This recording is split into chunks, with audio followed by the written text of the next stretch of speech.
From dazzling tiaras to imperial brooches, the Romanov brides walked into marriage adorned not just with beauty, but with history, power, and diplomacy.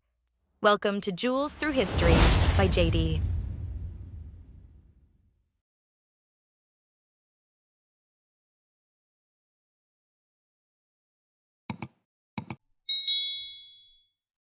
Marriage within the Romanov dynasty was more than a personal union.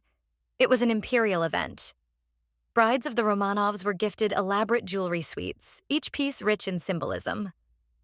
These bridal jewels weren't just gifts. They were royal assets, often meant to impress foreign courts and solidify alliances.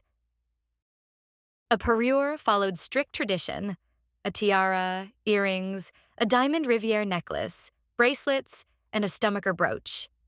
Together, they formed a symphony of sparkle. One of the most iconic wedding jewels was the Russian nuptial tiara, a glittering kokoshnik-style tiara encrusted with old mine-cut diamonds and a striking red spinel. Traditionally worn by imperial brides, it embodied the grandeur and authority of the Russian court. And at the very top, an unmistakable Romanov touch: the imperial wedding crown, crafted in velvet and encrusted with diamonds, symbolizing divine authority and dynastic unity. This delicate crown was placed atop the kokoshnik tiara, completing the bridal ensemble of a Romanov princess. Decades later, in 1952, that same iconic design would find new life on a very different kind of stage. The very first Miss Universe, Armi Kusala of Finland, was crowned with a tiara strikingly similar in design. Known today as the Romanov-style Miss Universe crown, it connected the glamour of modern pageantry with the opulence of the lost Russian Empire.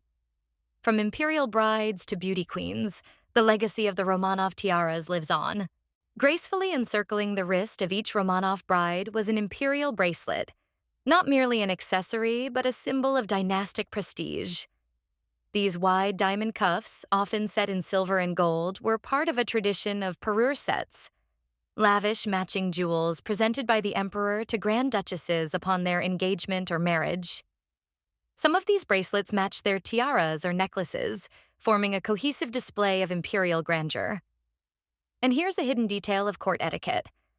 In the 19th century, Romanov women were expected to wear jewelry on both wrists, a symbol of harmony, symmetry, and imperial order.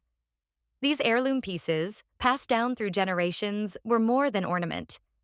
They were a sparkling link between past and present, worn with reverence, pride, and power. Resting just below the collarbone, the imperial mantle clasp was far more than a functional fastener. It was a dazzling emblem of Romanov grandeur. Used to secure the velvet mantle traditionally worn by Romanov brides and grand duchesses, the clasp was often crafted in gold and set with diamonds, pearls, or colored stones. Many featured the double-headed eagle of the Russian Empire or Orthodox crosses, anchoring the bride to both crown and church. The design was bold, yet elegant, reflecting the immense weight of history and lineage the bride was stepping into. In state portraits and ceremonial appearances, the clasp became a visual focal point, symbolizing unity between the imperial house and divine authority. A single sparkle resting at the heart held together generations of tradition. This breathtaking Romanov necklace featured 36 diamonds totaling over 475 old carats, including a 32-carat centerpiece and a 26-carat pear-shaped drop. Crafted with silver settings and golden galleries, the upper row formed a classic Riviere, while the lower tier shimmered with pendeloques that danced in candlelight. With diamonds from ancient Indian mines in shades of white, pink, and blue, the piece glowed with quiet majesty. First owned by Grand Duke Constantine in 1831, it was worn by generations of Romanov women, from empresses to grand duchesses, and was often worn at imperial weddings. Sadly, after the 1922 Soviet inventory, this masterpiece disappeared. This remarkable pair of earrings is a masterclass in 18th-century Russian jewelry, a delicate blend of grandeur and grace dating back to the era of Empress Catherine the Great. Designed in the likeness of leaves and ripe fruit, the earrings feature large Brazilian diamonds suspended like cherries from a bold oval stem. Despite the substantial weight of the stones, the craftsmanship achieves a rare elegance, a harmony of movement and brilliance. These earrings were more than beautiful ornaments. They were a ceremonial treasure. Worn by generations of Russian Grand Duchesses on their wedding day, they formed part of the Imperial bridal parure passed down through the Romanov court. Today, this iconic pair, fondly known as the Diamond Cherries, is preserved in the Diamond Fund of Russia, a shining reminder of imperial artistry and tradition. No Romanov bride was fully dressed without the elegant sash of the Order of St. Catherine.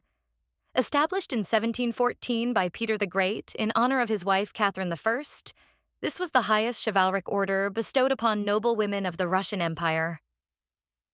The insignia consisted of a crimson moiré sash worn over the right shoulder and a silver star-shaped badge on the left bodice. Its medallion bore the image of St. Catherine of Alexandria, encircled by diamonds and the order's motto, "For love and the fatherland." Being granted the order was not merely ceremonial, it affirmed the bride's elevated status, piety, and her direct role within the imperial family's dynastic image. The Romanov bridal gown was the pinnacle of imperial tradition, crafted not only for beauty, but to embody majesty. Often made of silver brocade or white satin, it shimmered under candlelight. The silhouette followed court etiquette: high neckline, fitted bodice, and dramatically puffed sleeves. But the true centerpiece was the court train, lined with ermine or velvet, cascading behind the bride as a symbol of imperial dignity. This was not just a dress. It was an heirloom of dynasty and duty. The Romanov bride's veil was more than just delicate lace. It was a symbol of purity and reverence. Often cathedral length, it flowed behind her like a cloud of ivory mist, pinned securely under the sparkling kokoshnik tiara. Many veils were edged with pearls or fine embroidery, echoing the details of her gown. To complete the ensemble, long white gloves, crafted from silk or fine cotton, reached up the arms, adding both modesty and majesty. These final touches weren't just elegant, they were ceremonial, connecting the bride to generations of imperial tradition. One of the most sacred moments in a Romanov wedding was the exchange and blessing of rings. Unlike modern Western ceremonies, Russian Orthodox weddings placed immense importance on spiritual symbols. The rings, often plain gold bands, were blessed before the iconostasis, a wall of sacred icons. In many cases, the bride would carry or be blessed with a family icon, sometimes encrusted with jewels or pearls, passed down through generations. These icons represented divine protection, dynastic continuity, and a direct connection between the imperial family and God. No Romanov bride was complete without a delicate bouquet of white roses or lilies of the valley, symbols of purity, and sometimes a lace fan or embroidered handkerchief as a final touch of elegance. If you enjoyed this glimpse into Romanov bridal splendor, don't forget to like, subscribe, and ring the bell for more royal jewel stories. Special thanks to Jewelry of the Romanovs for generously allowing the use of some of the historical images featured in this video. Follow their incredible work on Instagram. At Russian Treasure, your dedication to preserving Romanov heritage continues to inspire.